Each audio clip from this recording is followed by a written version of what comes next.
This is the weekly sales meeting for April 23rd, 2023. My name is Chris Fleming. You can reach me at chris@cdmediaconsulting.com or go to our website at cdmediaconsulting.com.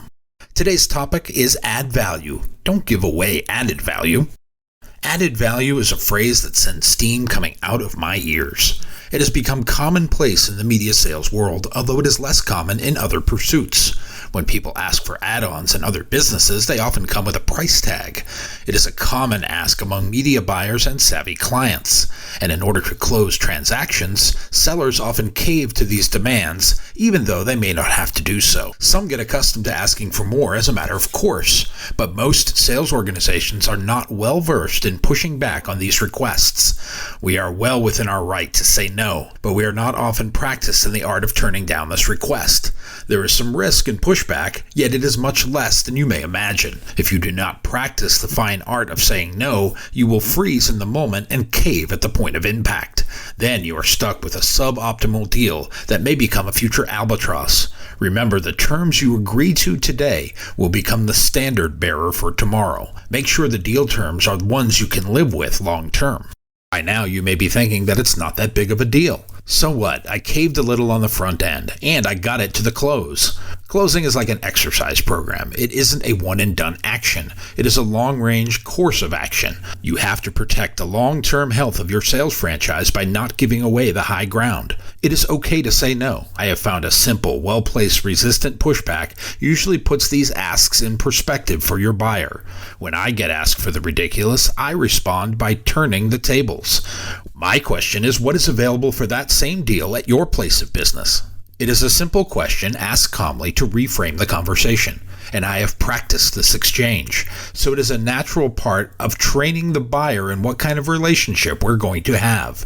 We bring value to the table. Why should we have to supplement the actual value with added value? That seems offensive. I have heard the arguments from sellers and sales managers. It starts with, what's a few extra, whatever it is. My response is always, do the math. What did you cost yourself? What is the lifetime value of this extra expense? Are you willing to give up that much? Many of our customers have been trained, and they were trained by us and those that came before us to ask for more. Most of the time when we hear about added value, it is our clients looking for something for nothing. But the real added value is the value we can provide from the first time we meet the prospect. How do we do that? Simple. Continue to think in terms of solving your customers' problems and doing it within the parameters and framework of our business. Come back to the real value on the table. Don't get reduced to a commodity. Don't fall for the everyone else is doing it trap. As I have explained to hundreds of buyers, my responsibility is only to my operation, not to everyone else's. If they want to run their business in this fashion, that is their decision. I will run clean and have a clean transaction. It is easier. If you don't create your own value, it will be assigned to you by someone else, and that number will always be lower than the real value provided, which is why they will come back for the extra ask. About half of buyers are upfront about this being a requirement. The rest wait until the deal terms are in place before springing this trap. You are close to the finish line and they trot out the added value ask. At this point, back up. Go back to where you were in alignment about the need, the problem you're solving, and the solution provided. Get that agreement on the table.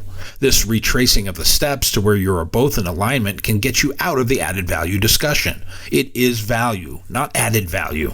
In most places, added deal parameters come with an added cost. Why should you operate on a different plane? Push back on added value and focus on the real value. That question I use to redefine this ask is, can I get the same deal at your place of business? This simple reframe of the ask will put the demand into perspective for 90% of the buyers. Most are not prepared for your pushback, and you will turn the table on the ask to the point where they are the ones moments away from the finish line accomplishing their buy task. You are the one who moved the tape. Psychology will explain that now it is the buyer who becomes needy. They counted on the deal closing and reporting to their team it is complete. They begin reaching and giving concessions. This is particularly so with out-of-town buyers. They have a territory to cover and goals to accomplish. These goals come with deadlines. They cannot go back to their manager and say, I was unable to buy this. You have that leverage. You may not know it. Middleweight boxing champion Bernard Hopkins spent 4 years at the beginning of the 21st century as world champion. He said if you don't know your own value, somebody will tell you your value and it will be less than your worth. It was right before he was punched in the gut.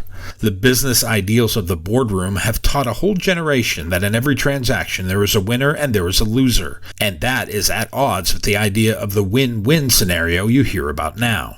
How can we get to an equitable position for all parties when we are trying to establish a winners and losers culture?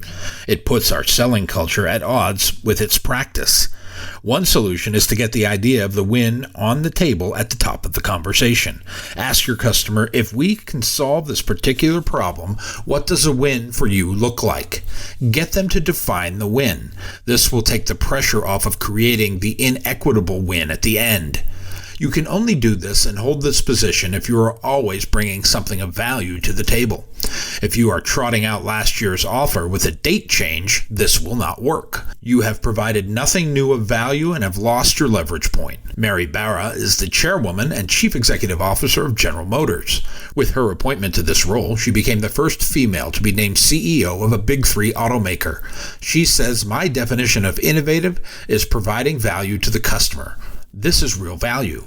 You can put a price tag on real value. When it is window dressing and there's no perception of value, this is when you will get into the added value discussion. It goes back to the idea of solving a problem for your customer. What problem are you solving? Keep that in the back of your mind. Bring it out in your sales conversation as a reminder when it gets too far in the weeds. It's about establishing value from the top of the call.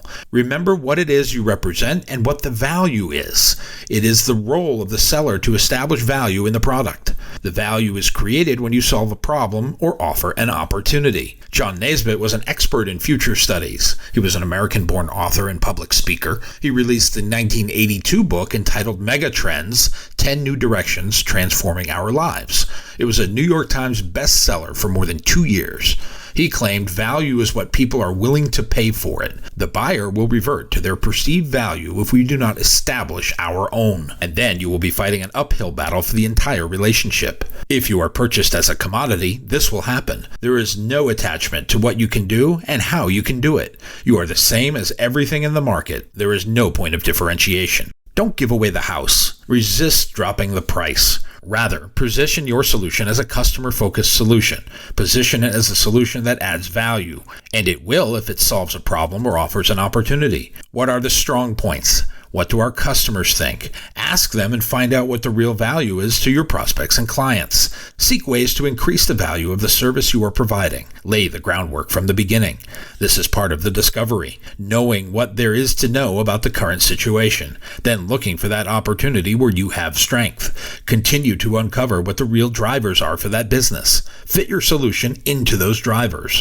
When you talk to that particular client, always be focused on those drivers. How can we help them expand their business? And then have a solution that leads to that expansion. What extra services can you provide to help solve the problem? What additional services can you provide and upsell? Sellers will get a mental block about asking customers to buy more from them. It is almost a phobia of the upsell discussion, when the true path to success for both parties is when the client has a depth of assortment and when the seller has solved the customer's problems. This is a real value builder. Author and sales expert Jeffrey Gitomer says great salespeople are relationship builders who provide value and help their customers win. Go back to what the win is. Asking that question in your sales dialogue can help you maintain your value through the closing conversation. That is, unless the win is beating you, then it will be at odds. This exchange does not and should not be adversarial. It should be an honest exchange of business ideas and an honest exchange of business currency. That is what we strive for as business consultants. It is a scenario where both parties feel like they are getting the strong end of the deal, not where one is slighted and devalued. It is one where you are solving a problem for your customers, and it is one where your customer is getting real value for their investment. When your customer sees your partnership as an honest exchange of business currency, they wouldn't have to ask for anything more, and you won't have to give it. In the end, I prefer to think of myself as being in the value creation business, not the added value business.